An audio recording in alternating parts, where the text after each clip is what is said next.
that all her wealth and power couldn't buy. While they saw a man in torn clothes and tattered shoes, she saw the kind eyes, the gentle hands, and the pure, honest heart of a man who loved her for who she was, not for the empire she commanded. His love was a treasure beyond measure, and no amount of public scrutiny could ever convince her to give it up. Hello, bestie. Welcome. Please stay with me as I unfold this interesting romantic story. If you enjoy the story, please support us by subscribing to this channel and hit the notification button for more. Thank you. Grab your popcorn, sit back, relax, and enjoy this story. A doggo Ada Ease carried the weight of her name like a heavy, unseen cloak, its fabric woven from the threads of her father's immense legacy. At just 25, she was not merely a woman. She was the formidable CEO of the Ease Group, a sprawling conglomerate that had its roots in the rich soil of Plateau State's tin mines and had since branched into luxury real estate and cutting-edge tech ventures.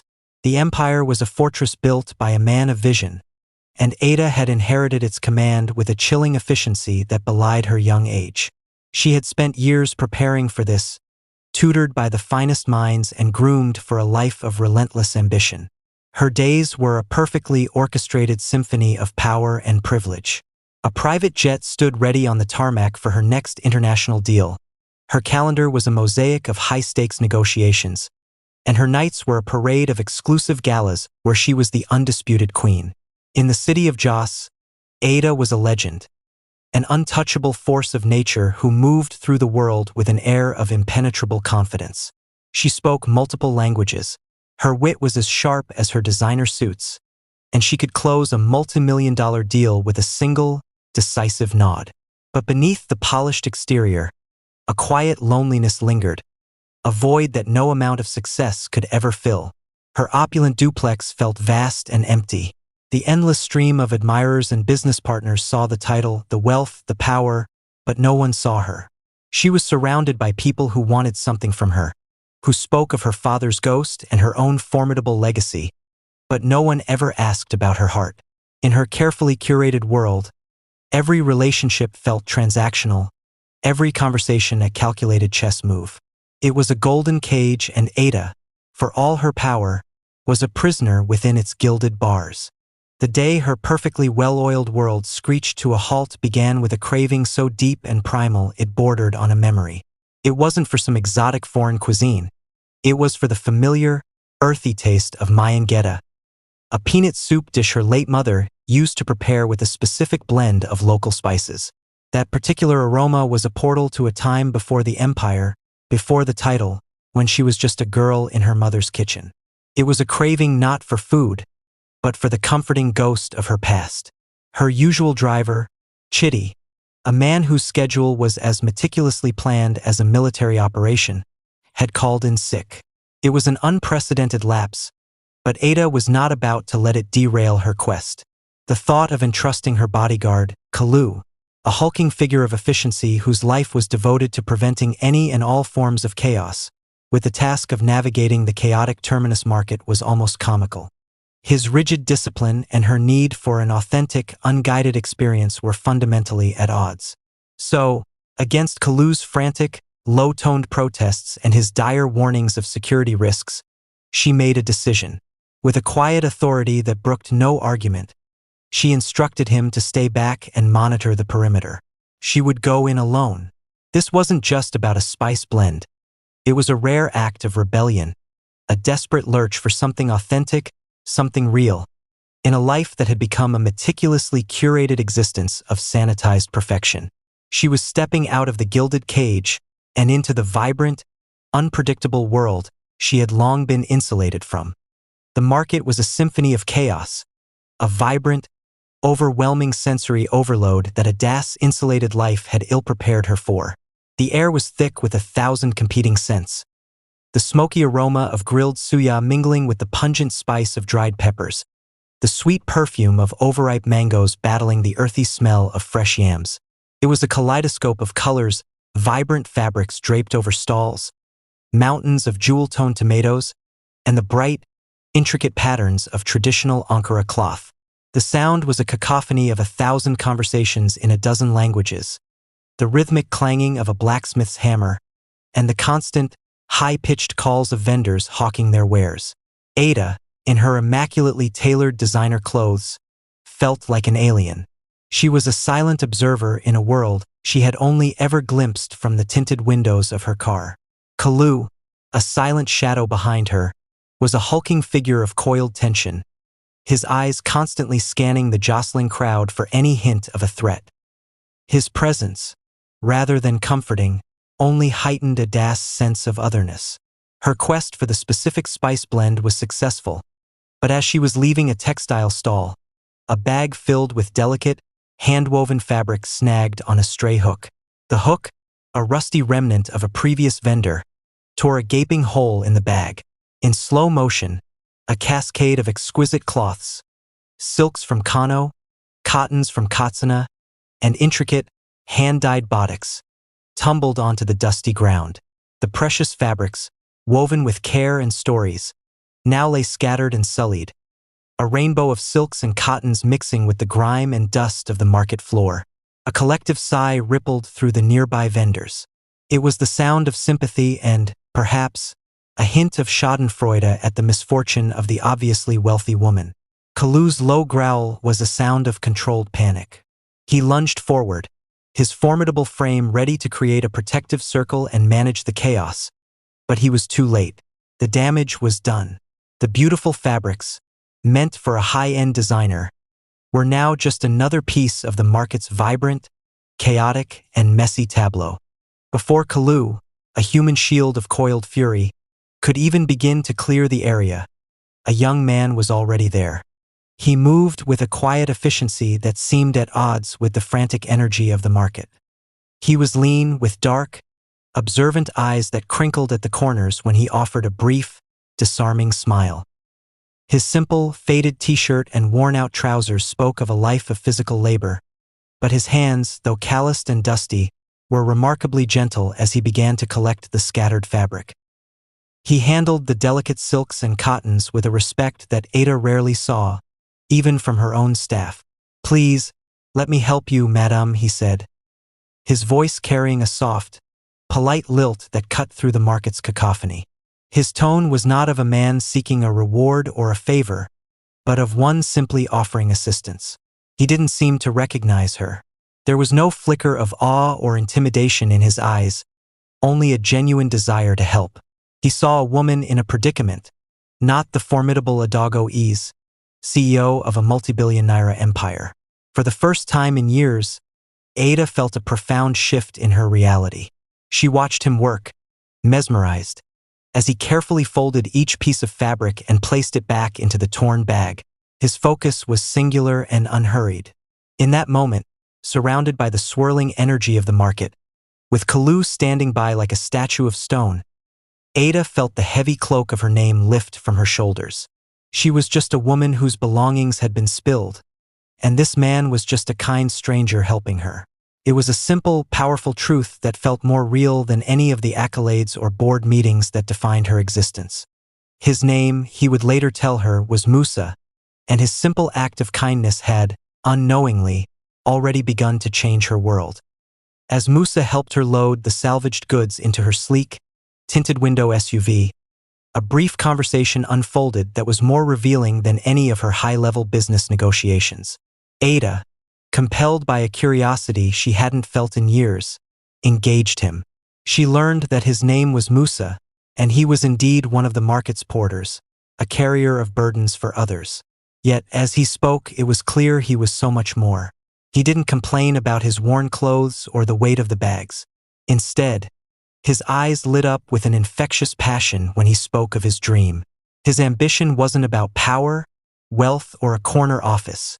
It was about the artistry of creation. He dreamt of a small tailoring shop, a place filled with the whir of a sewing machine and the quiet concentration of a man bringing fabric to life. He spoke of the beauty of a perfectly executed seam, the power of a well-fitted garment to transform a person's confidence, and his desire to create clothes with his own two hands that would be as durable as they were beautiful.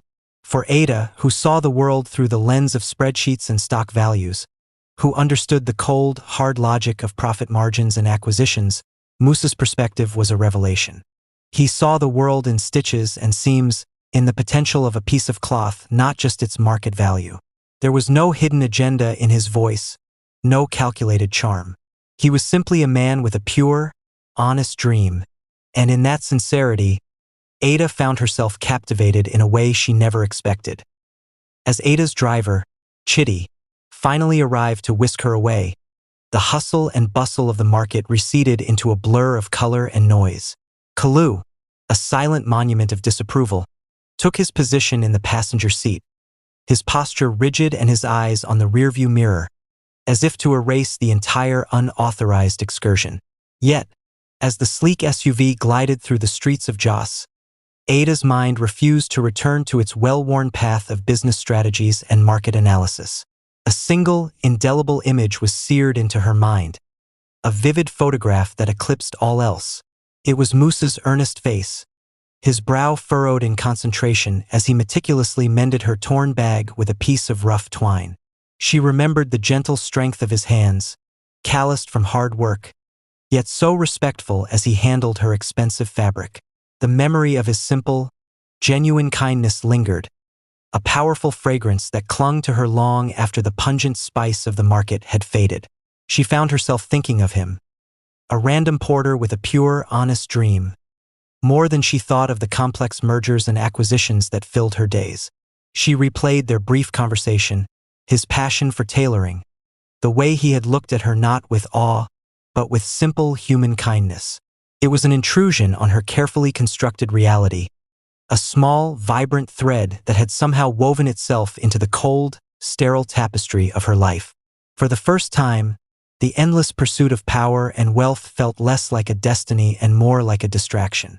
A full week passed, but the image of Moose's earnest face and the memory of his kindness refused to fade. It was an intrusion on her perfectly ordered life, a constant distraction during meetings, and a silent companion in the solitude of her opulent home. She found herself checking her phone, half expecting a message that wouldn't come, a habit she'd never had. Her mind, so accustomed to the calculated logic of business, was now consumed by a feeling she couldn't quantify or control. Finally, Ada made her first deliberate detour. The craving for Mayan Geta spices was no longer just an excuse. It was a lifeline to the one person who had seen past her wealth. She instructed Kalu to drive her to Terminus Market, and this time, the order was delivered with a quiet authority that brooked no argument. As the car drew closer, a strange cocktail of anxiety and anticipation churned in her stomach. Would he even be there? Would he remember her? She found him exactly where she had left him, leaning against a stack of crates, his lean frame a familiar anchor in the shifting sea of people. When his eyes met hers, a genuine, unforced smile lit up his entire face, a beacon of warmth in the chaotic market. He didn't rush to greet her with the usual deference of a person in his position. He simply stood, a man in his element, and waited for her to approach. Their conversation was a tentative dance, a fragile bridge being built between two vastly different worlds. They didn't talk about their lives' stark contrasts.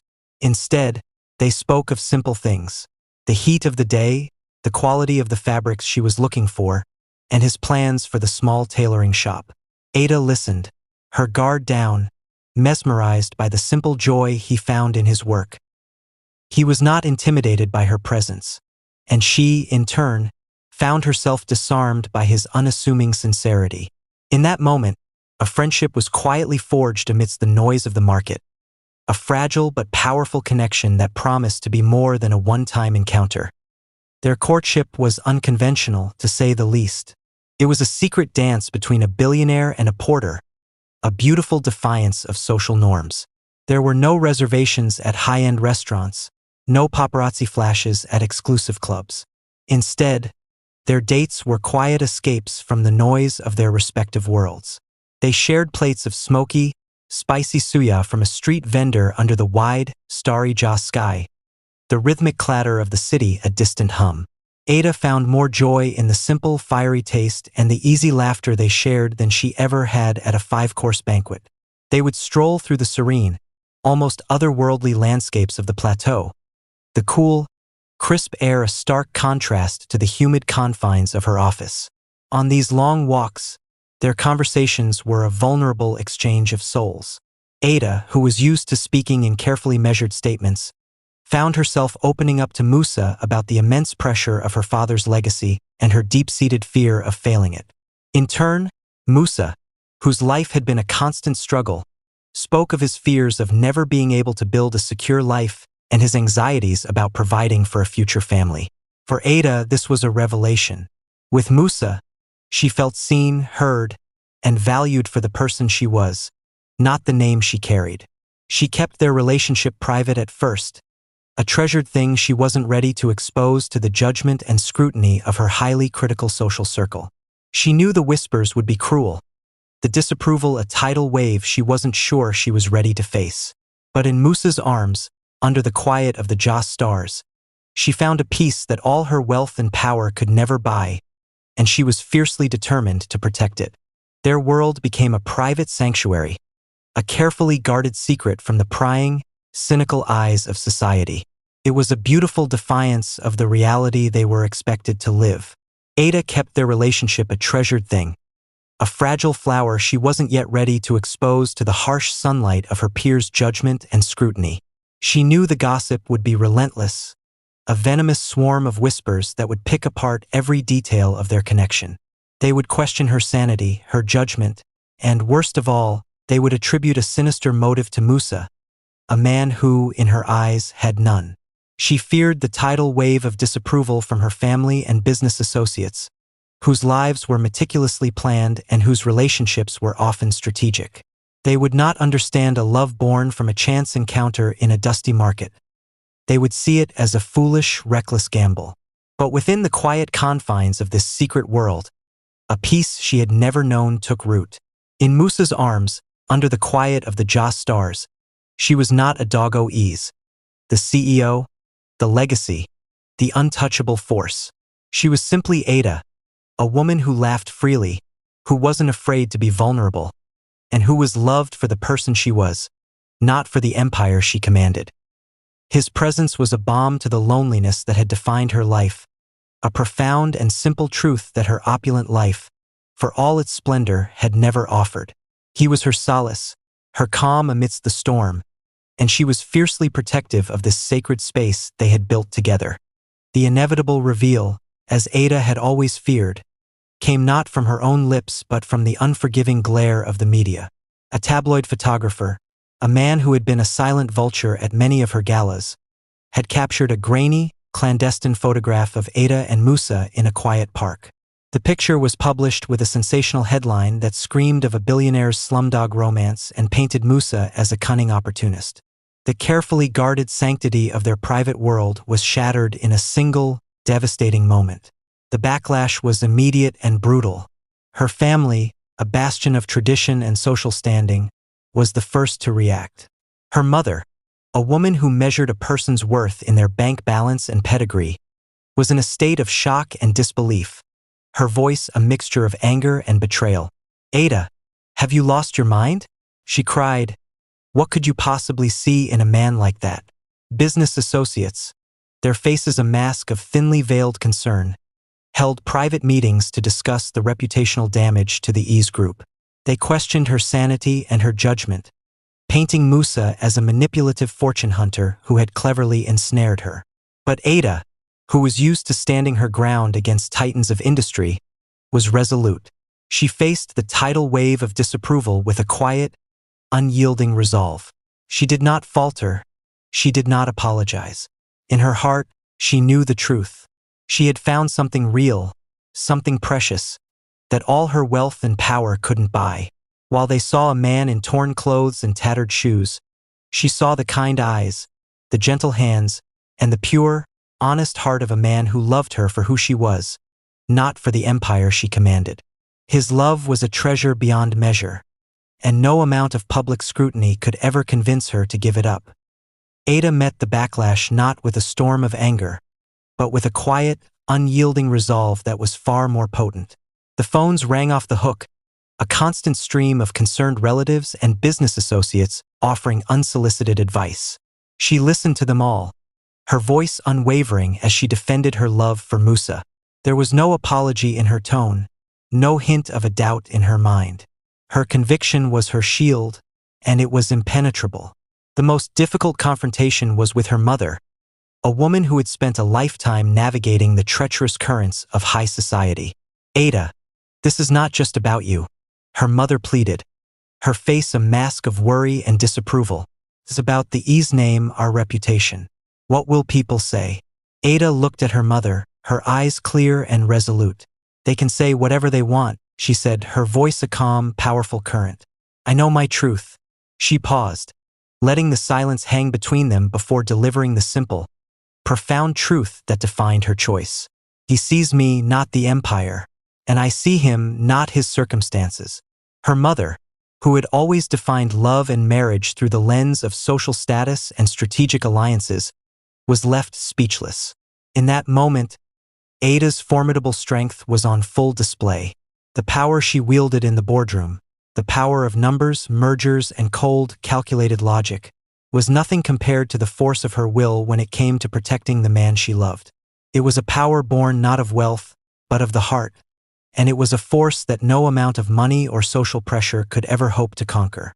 Their wedding was a quiet, deliberate act of defiance. It was a world away from the extravagant society event her family had originally planned. A gilded affair at a five-star hotel with 1,000 guests, a multi-million naira budget, and a guest list that was more a who's who of power than a collection of loved ones. Ada and Musa chose a different path. Instead, their ceremony was held in a beautiful, serene garden filled with the vibrant colors of bougainvillea and the sweet scent of jasmine. The guest list was small, a testament to Ada's resolute stance. It was composed only of their closest friends and a handful of family members who had, against all odds, come to accept and even admire their love. The absence of the city's power players and socialites was a profound statement, leaving a space filled with genuine warmth and support. Ada walked down the aisle not in a designer gown dripping with lace and diamonds, but in a simple, elegant white dress that flowed around her, a symbol of her newfound simplicity and her shedding of an old identity. Musa, standing tall and proud, wore a sharp, tailored suit she had gifted him, a garment that marked not a change in his character, but a recognition of his true potential. Their vows were the heart of the ceremony. They were not scripted recitations but heartfelt promises spoken from the soul. They spoke less of social standing and more of the profound truth of their love. Musa vowed to be her rock, her partner in both storm and sunshine. Ada promised to be his unwavering support, his greatest champion, and a partner who saw his dreams as her own. In that quiet garden, surrounded by the few who truly mattered, their love was sealed. A testament that the most valuable treasures are not those that can be bought, but those that are found unexpectedly and cherished for a lifetime. With Ada's unwavering support, Musa's humble dream of a tailoring shop began to take shape. It wasn't a handout, it was a partnership. Ada, leveraging her expertise, helped him find the perfect location, a small but visible storefront near the market that had been the backdrop to their love story. She guided him through the process of securing a loan, acquiring high-quality sewing machines, and setting up a professional accounting system. Musa, in turn, immersed himself in the heart of the business, meticulously hand-selecting fabrics and spending countless hours perfecting his craft. They named the business Musa v. Ada Designs, a name that was a quiet testament to their unity. It was a perfect blend of his impeccable craftsmanship and her business acumen. While Ada managed the books, the marketing, and the strategic planning, Musa was the creative force, his calloused hands now moving with the practiced precision of a true artist. His designs were a revelation, bespoke garments that were modern yet deeply rooted in Nigerian tradition, known for their unique cuts, durable materials, and flawless finishes. Word of mouth, fueled by the undeniable quality of their work, spread like wildfire throughout Jos. The small shop quickly grew into a thriving business, attracting a diverse clientele from all walks of life. Musa was no longer just a porter with a dream. He was a successful entrepreneur, a man respected for his talent and hard work. His success was a powerful testament to the fact that with the right support and unwavering dedication, a dream born in the dust of a market could flourish into a new, prosperous empire. Over time, The whispers and judgments that had once followed them like a shadow began to fade. Society, ever fickle and hungry for new scandal, moved on to fresh gossip. A politician's latest gaffe, a celebrity's extravagant party. What remained, after the noise died down, was the undeniable, quiet truth of Ada and Musa's love. Their partnership was no longer a subject of speculation but a testament to a connection that transcended class and circumstance. They had found a rhythm together, a beautiful, symbiotic dance of two souls moving in harmony. Ada, the formidable CEO, would often find herself seeking Musa's advice on a difficult business decision. His grounded perspective and simple wisdom a refreshing contrast to the cutthroat logic of her boardrooms. Musa, now a respected business owner, would turn to Ada for guidance on managing his expanding team, her strategic mind helping him navigate the complexities of growth. Their shared life was a masterclass in balancing demanding schedules. They carved out sacred moments. Quiet dinners at home after a long day, morning coffee together before the world awoke, and long, peaceful drives through the plateau on weekends. Their love was no longer a secret, but a source of strength, a profound and unwavering support system that had proven to be far more resilient than the fleeting opinions of the world. They had silenced their critics not with words, but with the quiet, powerful truth of their enduring commitment. The ultrasound room was a sanctuary of soft light and hushed anticipation.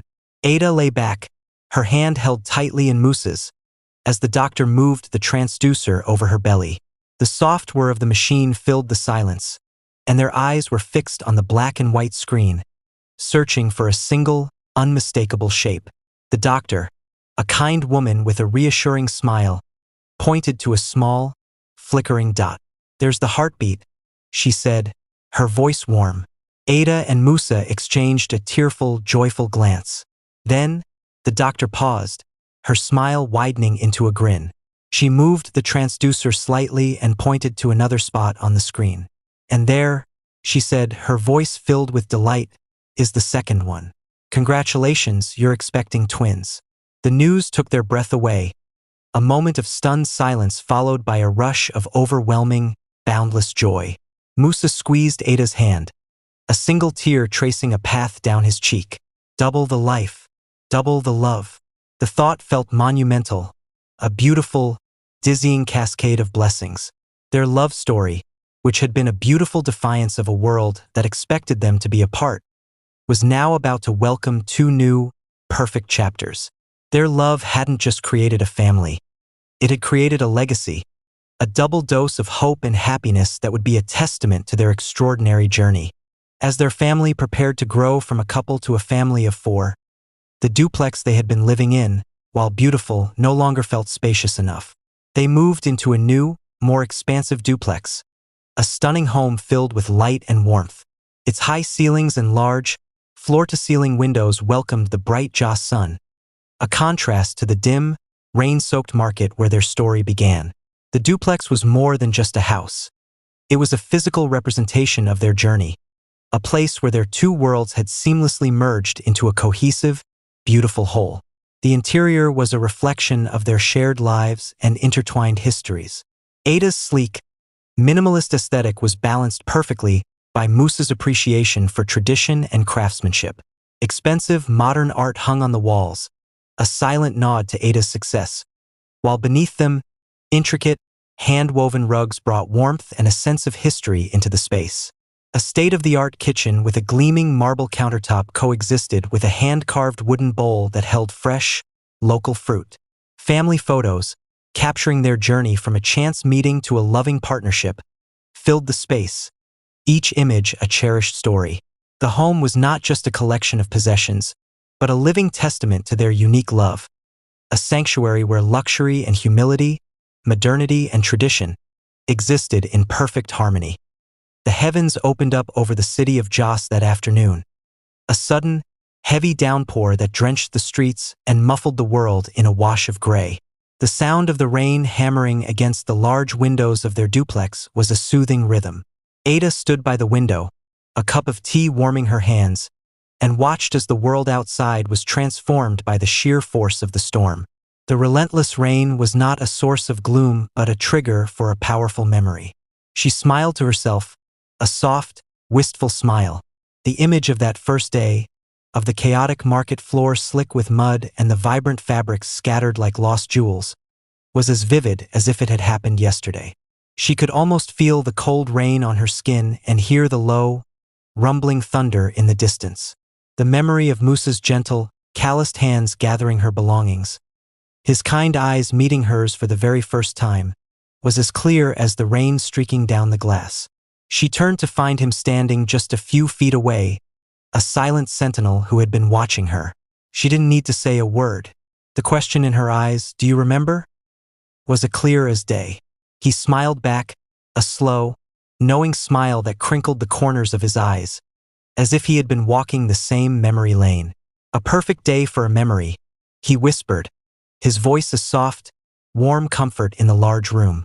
He crossed the distance between them and pulled her into a gentle, all-encompassing embrace. A silent communion of two souls who had found each other on a day just like this, and had been walking in the warmth of each other's love ever since. Their lives became a beautiful, organized chaos, a whirlwind of sleepless nights and profoundly joyful mornings. The once quiet duplex was now filled with the sweet, gurgling sounds of their twins, a constant soundtrack of baby coos and occasional cries. Diaper changes became a choreographed dance, and midnight feedings were a shared vigil, a quiet communion between Ada, Musa, and their two new, perfect humans. Ada, the formidable CEO who had once commanded boardrooms with a single, decisive nod, was now a mother, and her power had been redefined. The same fierce intelligence and strategic mind she applied to business were now channeled into managing a household with military-like precision. But it was all tempered by a love so intense it felt overwhelming. The weight of an empire was nothing compared to the fierce, protective love she felt for her children. A love that made her feel more vulnerable and powerful than ever before. Musa, the once poor porter with a simple dream, had become a doting father. His hands, once calloused and strong from years of hard labor, now moved with a new, gentle expertise, expertly cradling his infants. He would spend hours whispering to them in their language, his deep voice a comforting lullaby. He had always been a protector and a provider, but with his twins in his arms, his purpose had a new, profound meaning. Together, they navigated this new phase of life as a united front, their love for their children a reflection of the unbreakable bond they had built between themselves. Their life was a living testament to the fact that love knows no boundaries, not of wealth, not of class, and not of circumstance. Their children, a boy and a girl, were the beautiful, breathing proof of a tale of two worlds colliding and creating something entirely new.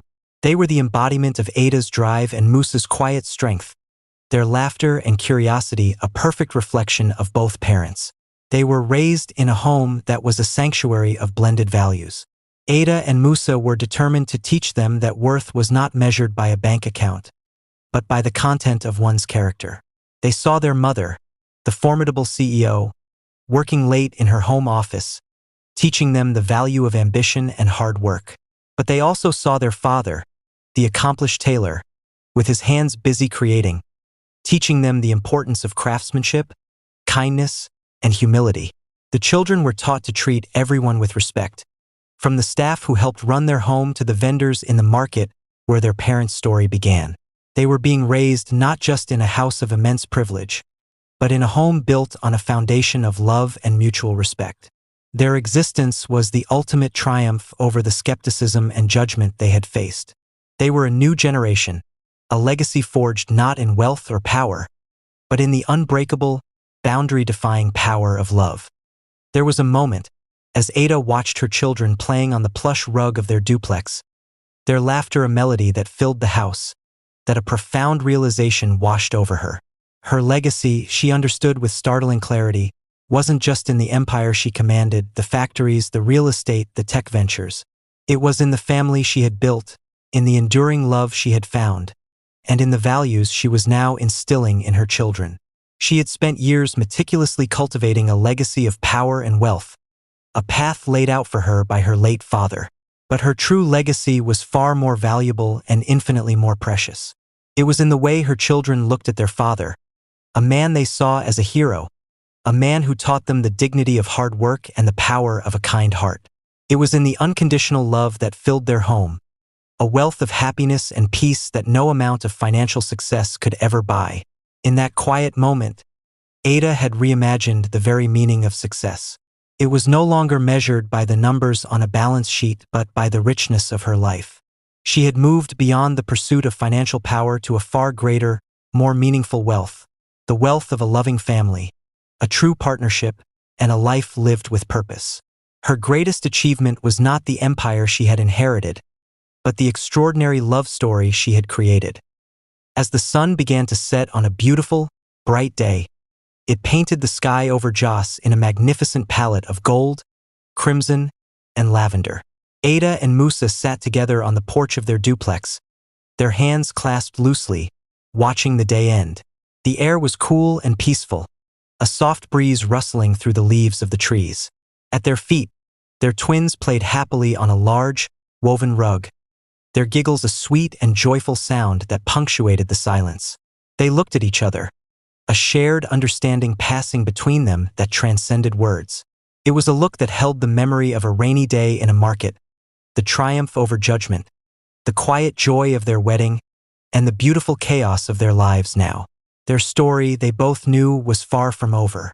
It was a narrative that would continue to unfold with every passing day, a promise of a future built not on the empire Ada commanded, or the hardship Musa had once known, but on the simple, profound foundation of who they were together. Their love had not just overcome obstacles. It had created a new world, and in the faces of their laughing children, they saw its most beautiful, perfect promise. The hostile takeover attempt failed spectacularly.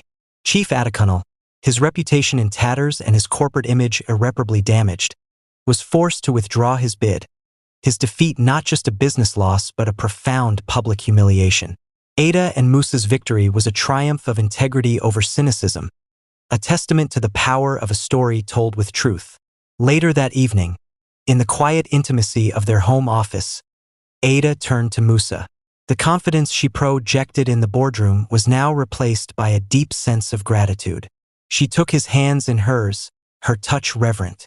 "I fought him with my father's empire," she said, her voice soft with emotion, "but we won with your wisdom. You saw a different way to fight, a better way to win." She finally and fully acknowledged that his quiet strength, his grounding in community, and their shared values were the true source of their victory, far more powerful than any corporate strategy she had ever devised. The final scene was a beautiful, quiet mirror of the first, but with a deeper sense of peace and triumph. As the sun set, they sat on the porch, their twins playing happily at their feet. The laughter of their children was a sound that sealed their victory more completely than any business deal ever could. They were no longer just a couple. They were a family, a unit that had been tested by the storms of both poverty and immense wealth, and had emerged stronger. Their legacy was not just an empire of assets and power, but a living, breathing testament to a love that was tested and proven to be unbreakable. In the end, their true wealth was not in what they had, but in who they were, together. 10 years had passed in a blur of prosperity and purpose. The Ease Group had blossomed into a global powerhouse, its influence extending far beyond the borders of Nigeria. While the Community Craftsmanship Foundation had become a beacon of hope, its success stories featured in news reports and documentaries across the continent. Ada and Musa were no longer just a couple. They were a national institution, their love story a powerful narrative of triumph against all odds. The twins, Femi and Zara, were now 15, brilliant and beautiful teenagers who had grown up in a world of immense privilege, public adulation, and a legacy that was both a blessing and a burden. Femi, the son, was a mirror of his parents' blended values. He was an industrious and kind young man, deeply proud of his family's journey. He spent his weekends volunteering at the foundation, his hands getting dirty as he helped younger children learn skills, all while carrying himself with the quiet confidence of a boy who knew the value of hard work. He saw their story as a platform, a responsibility to use their success to lift others. Zara, however, was a different story entirely. As bright and intelligent as her brother, She had grown increasingly resentful of the public eye. She felt the fairy tale narrative that defined her family was a suffocating burden, a golden cage from which she couldn't escape. She was tired of the endless questions from journalists about the market where her parents met, the forced smiles for cameras, and the feeling that her entire identity was a public relations act. To her, their legacy wasn't a triumph. It was a performance she was forced to star in every day. She longed for a normal life, a life where she was just Zara, a life free from the weight of a story she hadn't chosen to be a part of. The simmering rebellion in Zara's heart finally came to a head one evening during a family dinner. The atmosphere in the sprawling dining room was meant to be one of celebration. A new documentary about the Musa family's remarkable journey had just premiered to national acclaim, and the reviews were glowing. Femi, beaming with pride, was excitedly talking about a new vocational project the foundation was planning. Zara, however, was silent, her posture rigid and her jaw set in a hard line. She sat through her father's loving stories and her brother's enthusiastic plans, a quiet resentment building inside her. Finally, she could take no more. "It's all a performance, isn't it?" she blurted out, her voice cutting through the warmth of the room like a shard of glass. "The humble beginnings, the community, it's all just a story you sell. We live in a mansion, we fly on private jets, but you still have to pretend like you're the people's family." The accusation was a silent bomb, leaving Ada and Musa stunned. Zara's words, born of teenage cynicism and a profound misunderstanding of their values, struck at the very core of their identity. She accused them of using their past for profit, of turning a genuine love story into a carefully crafted brand. She declared her intent to escape the family name and the legacy that she felt had been forced upon her. In the days that followed, Zara began to associate with a crowd that was openly cynical about their family's success, a group that saw their story not as an inspiration, but as a cleverly designed lie. Her rebellion was not a fleeting teenage phase. It was a deeply personal rebellion against the very foundation of their lives, and Ada and Musa were left heartbroken and confused, facing a threat they had no corporate strategy to defeat.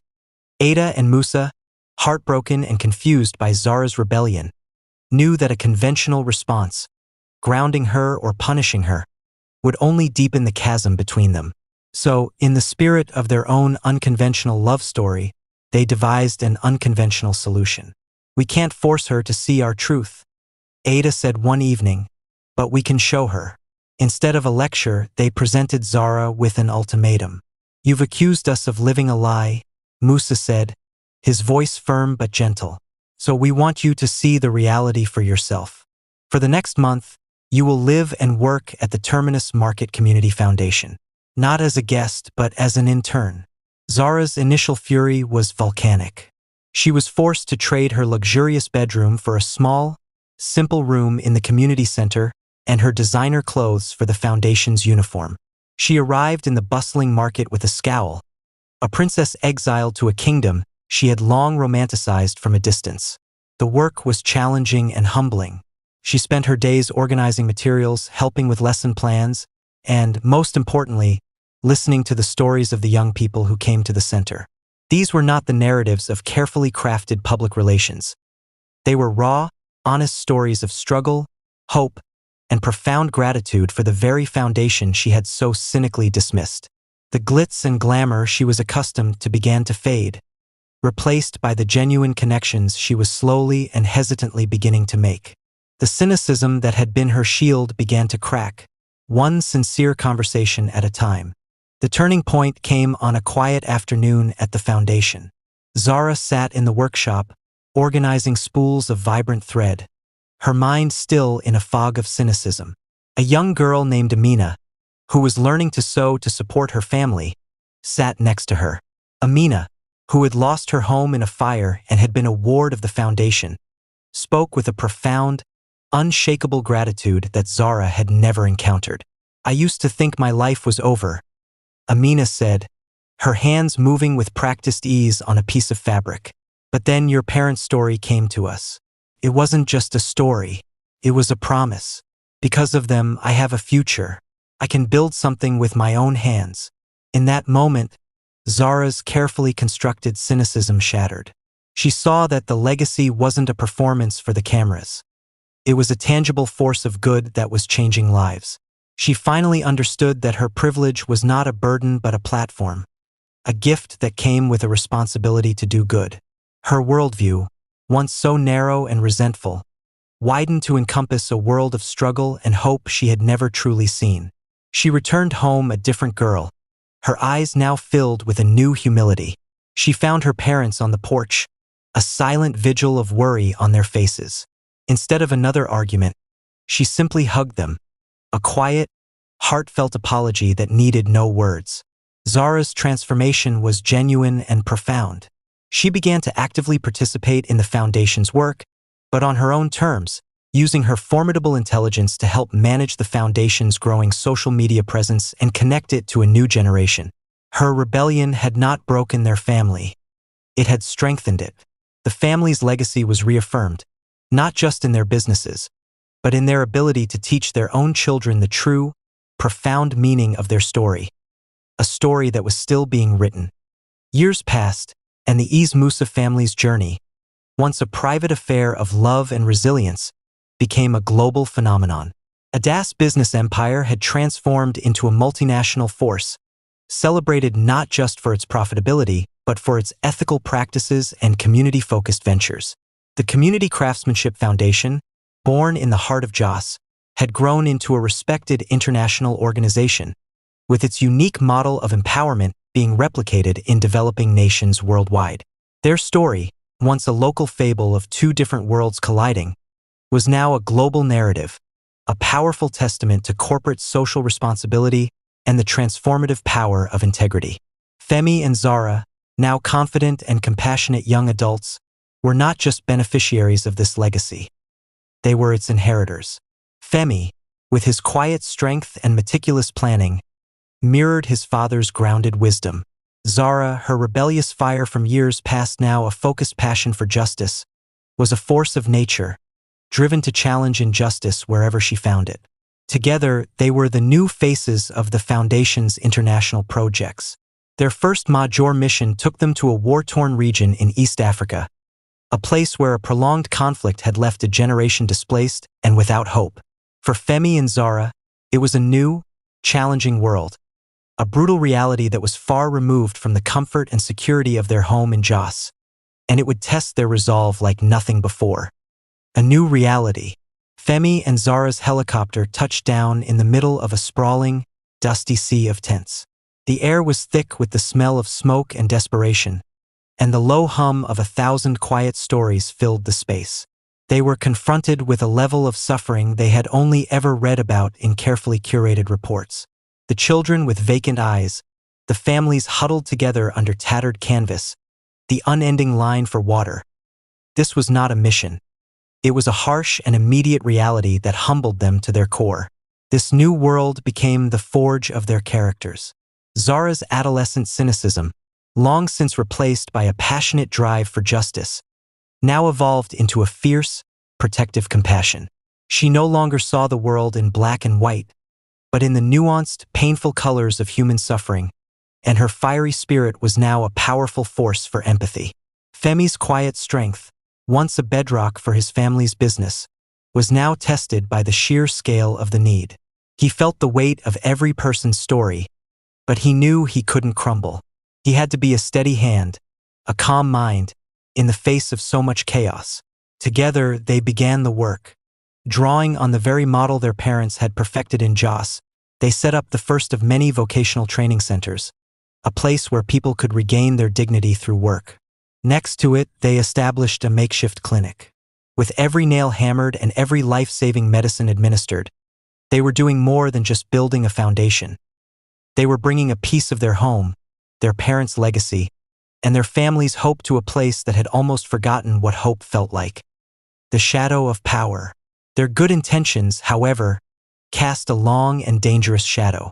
Lord Alistair Finch, a man who ran a massive private security firm, watched the Eaz Musa family's humanitarian work not from a distance, but with a cold, professional disdain. Finch was a relic of a bygone era, a British Nigerian whose cynical, old-school colonialist worldview, saw conflict and chaos not as a tragedy, but as a business model.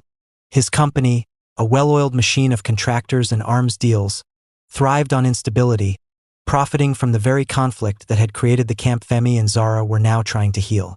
He saw the family's humanitarian work not as a solution, but as an interference with his operations and a direct threat to his profits. Their idealism, to him, was a dangerous, naive sentimentality that had no place in the brutal realities of the world he inhabited. He dismissed their foundation as a feel-good fantasy and their love story as a public relations myth that was getting in the way of realpolitik. His contempt, however, was most pointedly directed at Femi and Zara. He saw them as nothing more than soft, privileged kids playing at being saviors, their lack of real-world hardship making them utterly unprepared for the ruthless world of international power and conflict. He saw them as easy to manipulate and even easier to break. A hostile environment. Lord Alastair Finch's campaign against the Foundation was swift and surgical. He began to create a hostile environment not with a public statement, but with a series of quiet, ruthless maneuvers that made Femi and Zara's mission impossible. He leveraged his vast network of contacts to manipulate local warlords, paying them to disrupt supply lines and threaten those who tried to help the Foundation. Trucks carrying vital medicine and food were ambushed and turned back, and the makeshift clinic that had been a beacon of hope now sat with empty shelves. Finch then used his resources to spread malicious rumors throughout the camp, twisting the Foundation's benevolent work into a cynical tale of exploitation. He whispered that the aid was tainted, that the family was using the community for a hidden agenda, sowing seeds of mistrust among the very people Femi and Zara were trying to help. The two children were overwhelmed. Their meticulously planned projects were crumbling under the weight of Finch's sabotage. This was a threat far more dangerous and ruthless than anything their parents had ever faced. Ada had battled corporate raiders in boardrooms and social gossip in headlines. Musa had overcome the challenges of poverty. Femi and Zara were fighting a battle against a force that profited from human misery, a force that was willing to use violence and deceit to win. As the camp grew more desperate and mistrustful, Femi and Zara realized they could not win this fight alone. They were out of options, and for the first time, they knew they needed to call for help. The parents' intervention. Femi and Zara, sitting in the dusty silence of their tent, knew they were out of options. With a trembling hand, Femi made the call home. The raw fear and despair in their voices, a sound their parents had never heard, cut through the calm of the duplex in Jos. Ada and Musa listened, their faces growing grim as they realized this was not a business or social threat, but a matter of life and death. Without a word, the seasoned team sprang into action. Ada, with her formidable global network, began to work the phones from her home office, contacting powerful figures and international journalists. She initiated a strategic and deliberate plan to expose Lord Finch's illegal operations on a global stage, using her influence not for profit, but for justice. The same empire that had been a point of contention for her as a child was now a weapon to protect her own. At the same time, Musa, with his street-level wisdom and his unparalleled understanding of human nature, offered a different kind of strength. He advised his children on how to navigate the local political landscape, a world governed by honor and respect, not contracts and corporate law. He taught them how to approach the community elders and local leaders, not with money or promises, but with humility and a genuine desire to serve. He taught them how to rebuild the trust that Finch's rumors had destroyed, piece by piece, person by person. Their unique blend of corporate power and humble wisdom was once again the only thing that could defeat a threat that was beyond the comprehension of either world alone. A different kind of fight. The arrival of Ada and Musa in the war-torn region was not an act of a celebrity philanthropist, but of a family fighting for its own. Their presence brought an immediate and profound shift in morale. The community, seeing that the powerful Ease family had come to their side, felt a new sense of hope. Femi and Zara, for the first time in weeks, were not fighting alone. They were a complete unit, a testament to the strength that came from their combined history. The family immediately got to work, each member taking on a different front in this new kind of fight. Ada, leveraging her global influence, fought in the political and financial arena. She reached out to diplomats, powerful NGOs, and major news outlets, meticulously providing evidence of Lord Finch's illegal operations. She used her empire not for profit, but to expose the corruption and brutality that fueled his business, turning the very power he coveted against him. Musa, with his deep wisdom and genuine empathy, was on the ground. He didn't speak in corporate terms, but in the language of community. He met with village elders and local leaders, not in an office, but around a fire. He listened to their fears, shared his own story, and slowly, patiently, rebuilt the trust that Finch's rumors had destroyed. He was the human face of their mission, a living, breathing promise that they were there to help, not to exploit. Femi and Zara, now operating with the full support and guidance of their parents, managed the projects with renewed vigor. They used the media not for self-promotion, as Zara had once feared, but as a strategic tool to expose Finch's atrocities. The story of a ruthless mercenary profiting from conflict became the headline, turning public opinion and the tide of the conflict against him. A confrontation of ideals. Cornered and desperate, Lord Finch sought a final, private confrontation with Ada and Musa. He found them on a dusty ridge overlooking the camp, the sprawling tents a stark contrast to his pristine, tailored suit. His usual cynical calm had been replaced by a thinly veiled rage, his face a mask of contempt. "You're a pair of naive fools," he spat, his voice low and venomous. "You think you can change this place with a sentimental fairy tale about love and dignity? This isn't a storybook. This is a business. This is profit and power." He dismissed their work as a flimsy fantasy, arguing that his brutal, profit-driven worldview was the only realistic way to operate in a chaotic world. But Ada and Musa stood firm against him, a united front of two very different strengths. Ada, with the full weight of her global empire behind her, countered his arguments with a cold, strategic precision. She laid out how his old-world tactics were a liability in the new global economy, revealing how his corruption would inevitably lead to his downfall. She showed him that her father's empire, once a source of his power, was now a shield against his. Musa, however, used a different kind of strength. He didn't speak of business or profit. He spoke of the people below, of their resilience and hope. He used the quiet wisdom he learned as a porter to dismantle Finch's cynicism, piece by piece. He looked him in the eye and said, "You profit from chaos, but we are building something that chaos cannot destroy. We are building a community. We are building a future." In that moment, Finch realized he was not fighting against a business rival, but against an ideal he could not comprehend. He was defeated, not by a hostile takeover, but by the unshakable moral foundation of the family before him. His reign of cynicism had met its end against the unyielding power of love and integrity. A legacy of hope. Lord Finch's reign of cynical power came to an abrupt and spectacular end. The international media, having been fed Ada's meticulous documentation, now had a new story, not of a charity project, but of a ruthless mercenary profiting from conflict. Exposed and isolated, Finch's security firm began to lose its lucrative contracts in a cascade of bad publicity. Facing a barrage of international investigations, his empire of chaos crumbled, a testament to the fact that integrity, once again, had defeated greed.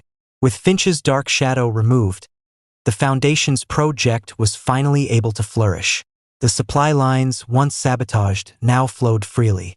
The clinic was fully stocked with medicine.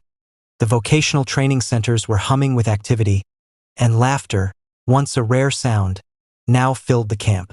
A palpable sense of hope and stability had returned to the war-torn region, a testament to the family's unwavering belief that community, not conflict, was the true path forward. Ada and Musa watched their children, now leaders in their own right, work with a fierce dedication that had once been their own. This victory was not just a win against a rival. It was a profound moment of validation for their children, Femi and Zara, who had faced their first major challenge and come out victorious. Their legacy was not just an empire or a foundation.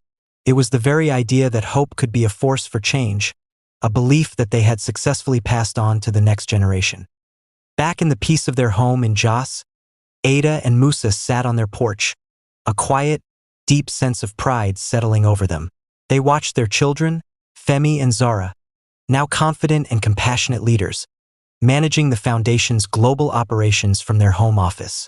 It was a new chapter not just for the foundation, but for their family.